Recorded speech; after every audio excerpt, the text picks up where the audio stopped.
नमस्ते. जय श्रीकृष्ण. दंडवत प्रणाम सगळ्यांना. कसे आहात सगळे? मजेत ना? असायलाच पाहिजे.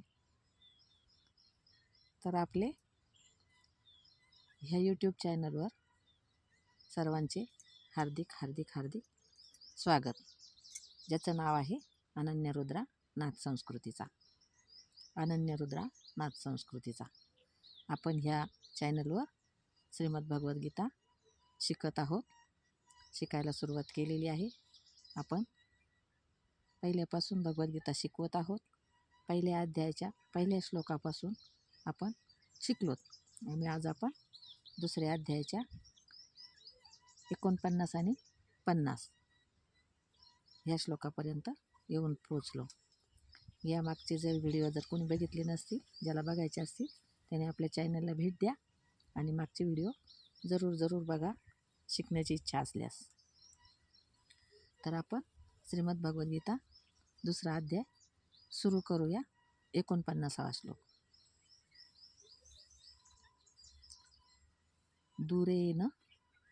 दूरेन ह्यवरं कर्म. दूरेन ह्यवरं कर्म. दूरेन ह्यवरं कर्म. बुद्धियोगात् धनंजय. बुद्धियोगात् धनंजय.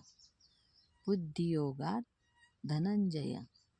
दूरेन ह्यवरं कर्म. बुद्धियोगात् धनंजय. दूरेन ह्यवरं कर्म. बुद्धियोगात् धनंजय. दूरेन ह्यवरं कर्म. बुद्धियोगात् धनंजय. बुद्धौ शरणमन्विच्छ. बुद्धौ शरणमन्विच्छ. बुद्धौ शरणमन्विच्छ. कृपणः फलहेतवः. कृपणः फलहेतवः. कृपणः फलहेतवः. बुद्धौ शरणमन्विच्छ. कृपणः फलहेतवः. बुद्धौ शरणमन्विच्छ.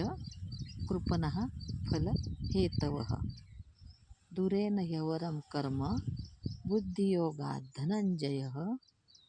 बुद्धौ शरणमन्विच्छ. कृपणः फलहेतवः. पुढचा श्लोक घेऊ आपण. बुद्धियुक्तो जहातीह. बुद्धियुक्तो जहातीह. बुद्धियुक्तो जहातीह. उभे सुकृत दुष्कृते. उभे सुकृत दुष्कृते. उभे सुकृत दुष्कृते. बुद्धियुक्तो जहातीह. उभे सुकृत दुष्कृते. बुद्धियुक्तो जहातीह. उभे सुकृत दुष्कृते. तस्माद्योगाय, खालची ओळ त्याच्या, तस्माद्योगाय युज्यस्व. तस्माद्योगाय युज्यस्व. योगः कर्मसु कौशलम्. योगः कर्मसु कौशलम्. तस्माद्योगाय युज्यस्व. तस्माद्योगाय युज्यस्व. योगः कर्मसु कौशलम्. तस्माद्योगाय युज्यस्व. योगः कर्मसु कौशलम्. बुद्धियुक्तो जहातीह. उभे सुकृत दुष्कृते. तस्माद्योगाय युज्यस्व. योगः कर्मसु कौशलम्. आपण 50पर्यंत घेतले. मागचे 2 47 आणि 48 आणि आजचे 2 49 आणि 50 हे 2 आपण परत एकदा रिपीट करून घेऊ, म्हणजे मग आपल्या लक्षात बसेल. तर आपण 47 पासून घेऊ. ओम श्री परमात्मने नमः. अथ द्वितीयोऽध्यायः. श्री भगवान उवाच. कर्मण्येवाधिकारस्ते मा फलेषु कदाचन. मा कर्मफलहेतुर्भूर् मा ते संगोऽस्त्वकर्मणि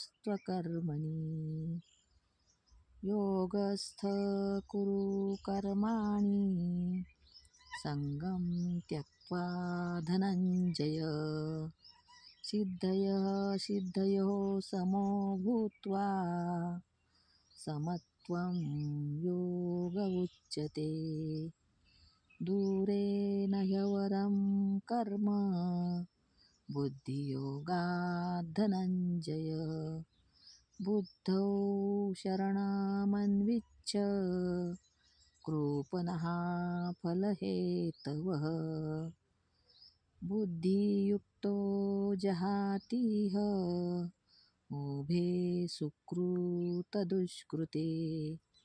तस्माद्योगाय युज्यस्व योगः कर्मसु कौशलम्. दुसरा अध्याय दुसऱ्या अध्यायाचे 50 श्लोक झालेत आपले. पुढचे आपण आता पुढच्या व्हिडिओमध्ये बघू. थोडासा अर्थ बघण्याचा प्रयत्न करू. आपण मागच्या श्लोकात बघितलं होतं, मागच्या व्हिडिओमध्ये बघितलं होतं, कर्मण्येवाधिकार असते. त्याच्या अगोदरचं सांगते अगोदर की आपण अर्जुन युद्धाला नकार देतो आहे आणि म्हणून भगवान श्रीकृष्ण त्याला हे सगळं ज्ञान सांगत आहेत. हे आपण आता समजून चाललो. आता हे ज्ञान खरं जर म्हटलं तर अर्जुनामार्फत आपल्याला आहे, पण आपण गीता बघत आहोत आणि त्या गीतेमधून आपल्याला काय घ्यायचं आहे ते आपल्याला बघायचं आहे. त्याच्यामुळं आपण हे बघतो आहोत अर्थ की भगवान श्रीकृष्ण काय सांगतायत अर्जुनाला, आणि त्याच्यामधून मग आपल्याला काय शिकायचं आहे हे आपण ठरवू. तर भगवान श्रीकृष्ण सांगतायत की तुला हे केल्याशिवाय गत्यंतर नाही. युद्ध करणं हे तुला गरजेचं आहे. का तर तू क्षत्रिय आहेस. तू असा क्षत्रिय असताना तू युद्धाच्या रणभूमीतून पळपुट्यापणा करणं योग्य होणार नाही. तुझी इतिहासात नकारात्मक सगळी प्रतिमा उमटेल. असं सगळं भगवान श्रीकृष्ण त्याला सांगत असतात. असं सांगत असताना त्यांनी ह्याच दुसऱ्याच अध्यायात आपण बघितलं की आत्मा आणि अनात्मा याचं पण समजून सांगितलं की देह कसा आहे, आत्मा कसा आहे याचं पण भगवान श्रीकृष्णाने त्याला समजून सांगितलं की तू त्यांचा विचार करू नकोस. तू अर्जुनाला काय वाटत होतं की मी आता यांना मारणार आणि हे मेले, माझ्या हातून मेले म्हणजे मला पातक लागणार, म्हणून तो युद्धाला नकार देत होता. तर भगवान श्रीकृष्ण तिथं सांगतात की हे मेलेलेच आहेत. कसे तर यांच्या कर्माने. हे जर मेलेले आहेत तर तुला पातक लागतं कशाचं? तुझं जे क्षत्रियाचं धर्म आहे, तुझं जे क्षत्रियाचं कर्म आहे ते तुला करणं गरजेचं आहे. म्हणून यांना मारणं हे तुला गरजेचं आहे. हे भगवान श्रीकृष्ण त्याला समजून सांगत असतात, पण तो काही ऐकत नसतो. मग ते सांगत असताना भगवान श्रीकृष्ण सांगतात की हे फक्त देहात आहेत, यांचे आत्मे अमर आहेत. तुला जर वाटत असेल मी यांना मारणार आहेत आणि हे मरणार आहेत, तर हे फक्त देहात आहेत आणि मग यांचे देह मरणार आहेत फक्त, आणि यांचे आत्मे हे अमर असणार आहेत, असं भगवान श्रीकृष्ण त्याला सांगत असतात. त्याच्यानंतर पुन्हा सज्जन पुरुषाची लक्षणं सांगतात, स्थितप्रज्ञेची लक्षणं सांगतात की तू त्याचा विचारच करू नको. सुख आणि दुःख याचा विचारच करायचा नाही.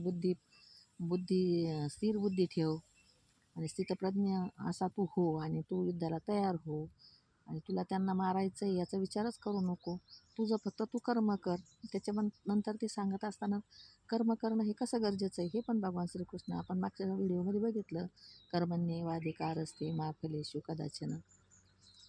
तर भगवान श्रीकृष्ण सांगत असतात की याचं काय होईल, यांना मारल्यावर तुला पाप लागेल का तुझ्या हातून पुण्य होईल, हे काही तू विचार करू नको. म्हणजे कर्मण्येवाधिकार असते म्हणजे तू फक्त तुझ्या कर्माचा विचार कर. तुला फक्त कर्म करण्याचा अधिकार आहे.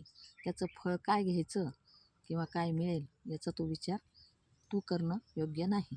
हा विचार तुला करायचाच नाही.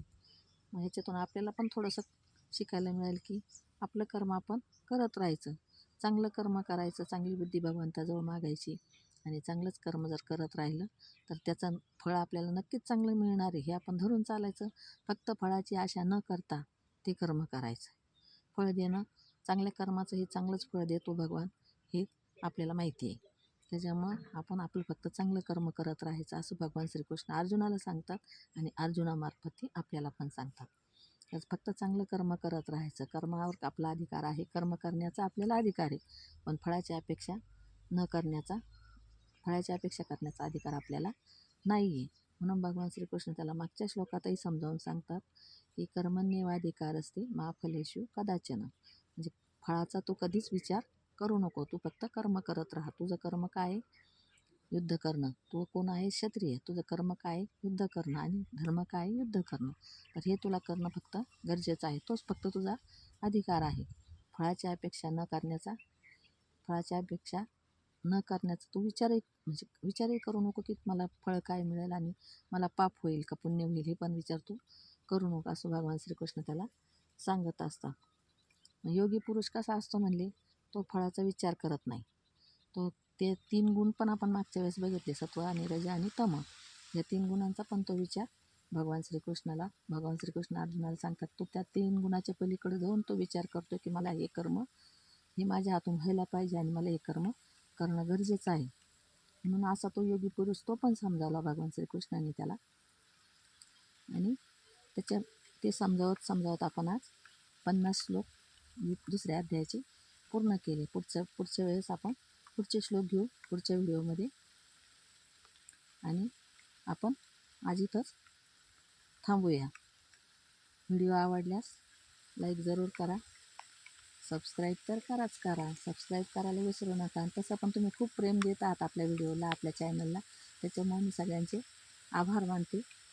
म्हणून इथंच आपण थांबूया. धन्यवाद. जय श्रीकृष्ण.